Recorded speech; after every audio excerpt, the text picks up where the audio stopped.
गिबियावनो नोंथांमोनखौ आंनि चेनेलाव बयखौबो बरायनानै लानाय जाबाय। नोंथांमोना सानफ्रोमबोनि खौरां मोननो थाखाय आंनि एसबी रादाब इउटिउब चेनेलखौ साबस्क्राइब खालामनानै लादो। लोगोसे खौरांखौ मोजां मोनोब्ला लाइक, कमेन्ट आरो शेयार खालामनानै होदो। आंनि बे खौरांफोरखौ मोजां मोनगोन आरो खौरांफोरखौ जोबजासिम खोनासंलांगोन होननानै आसा खालामनाय थाबाय। दानिया नोंथांमोना खौरांखौ खोनासंलांदो।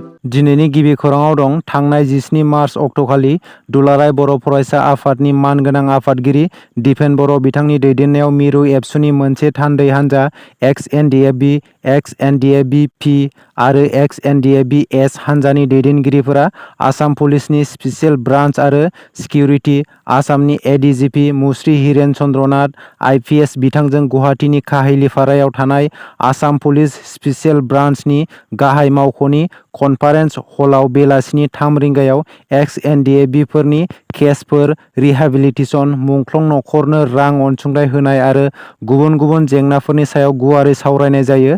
सावरायनायनि गेजेरजों मोननैसो मोजाङै बुजि मोनै आख'-फाख'फोरनि सोमोन्दै गेबेङै सावरायनायनि उनाव रोखा जानो हायो आरो गासै मावनांगौ खामानिफोरखौ समबादियै गोख्रैयै मावफुंनाय जागोन होननानै एडिजिपि बिथाङा रोखा खालामनानै होयो। दरं जिल्लायाव खुंजानो गोनां 19थि Ashwit Barua memorial senior inter district handball championship 2023 आव बाहागो लानो थाखाय धेमाजि जिल्लानि सिमेन्ट-सापरियाव आइजो हेन्डबल हान्जानि ट्रायल मेच खुंनाय जायो। मख'नो गोनांदि सिमेन्ट-सापरियाव हेन्डबलनि थाखाय गोदानै गेलेग्रा फोथारबो बेखेवनाय जायो। बे बेखेवनाय हाबाफारियाव बाहागो लानानै धेमाजि जिल्ला हेन्डबल एस'सिएशननि आफादगिरि फैलाव मोसाहारिया हेन्डबल एस'सिएशन दाफुंनायाव मैखोम बिफाव लानाय अनिन्दिता बसुमतारी आरो गेलेगिरिफोरखौ बाहागो लानानै जाफुंसारनायनि थाखाय साबायखर बावदों।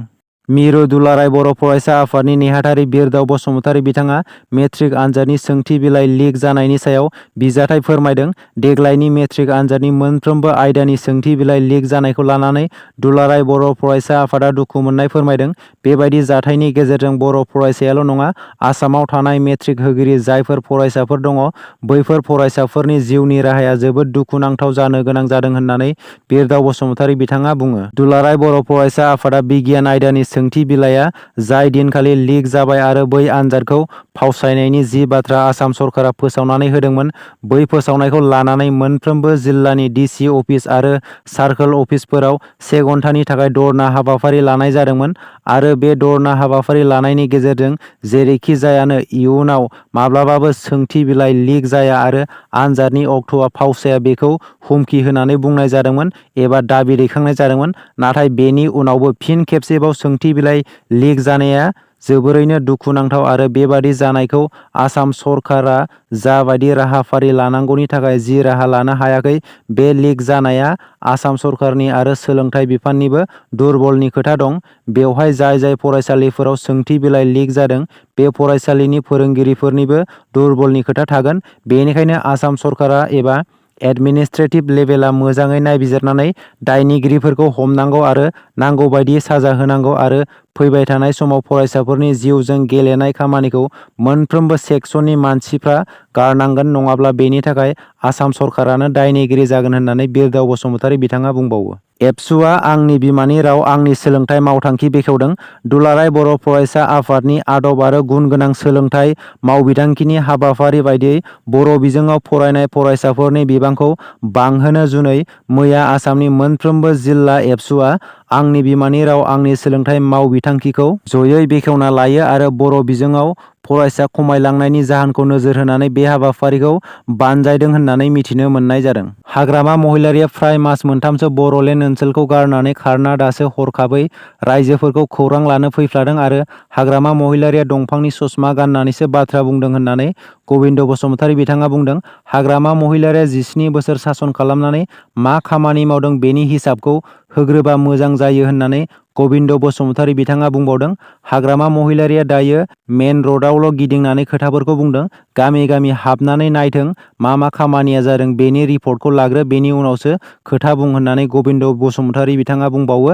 हाग्रामा महिलारिया 17 बोसोराव जाखिनि खामानि मावदों बेखौ इउपिपिएल सरकारा 2 बोसोरावनो बिपिएफनिफ्राय बांसिन खामानि मावदों आरो बेखौ प्रमान मोनोब्ला बिथांमोना गामि गामि हाबनानै नायफैनांगोन। हाग्रामा महिलारिया 3 दानसो बर'लेण्डखौ गारना थानानै दासो हरखाब इलेक्सन खाथिखाय रायजोफोरनि खाथियाव फैदों।